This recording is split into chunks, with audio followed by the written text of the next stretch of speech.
When Mel Cooper joined the New South Wales Police Force in 1994 as a bright-eyed 19-year-old, she was full of dreams. You want to save the world, change the world, save the world, make it a better place and help people. But the culture she was subjected to was a nightmare. This photo is 19-year-old Mel being handcuffed to a desk in full police uniform on a night shift. They just thought it was funny. And they grabbed me and handcuffed me to a desk and then ripped my shirt open. And one of the other girls on the night shift came down the stairs and was horrified in what she saw, and she kind of shooed them all away and uncuffed me and covered me up. She never reported her male colleagues because she feared reprisals and says that culture still exists 30 years later. Problem is, if you speak up, the way you're treated afterwards by people that liked the person you've spoke up about is appalling, and you will be belittled and you will be badly spoken about.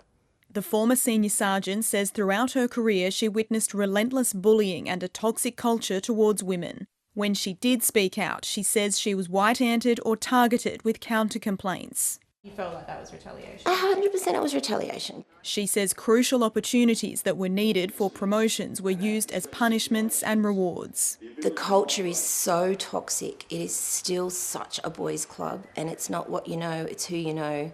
Nepotism is the highest I've ever seen it. I mean, it's terrible. It's jobs for the boys, and they can say it isn't as much as they like, but it is.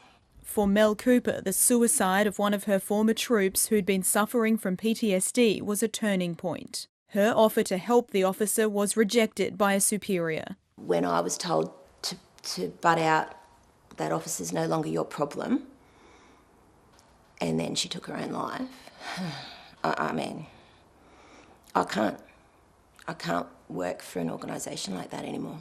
The day the senior sergeant decided to resign, she had come home from a traumatic job covered in blood. My kids looked at me and they go, "Mum, you're covered in blood." And I kind of looked down and I just went, I didn't even think of me.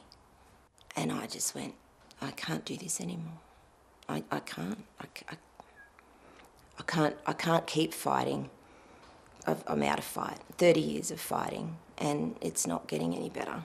In fact, it's getting worse. The ABC has also interviewed a Sydney psychologist who has recently treated more than 20 officers. That practitioner must remain anonymous to protect their patients' privacy, but said the force was run in a vindictive way, punishing officers and pitting them against each other.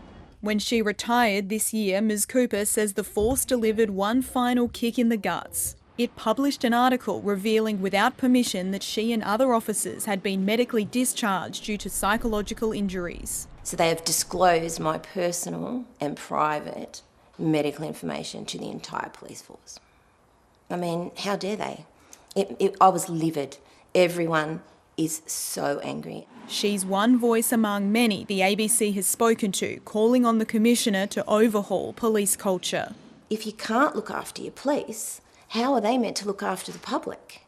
Leah Harris, ABC News, Sydney.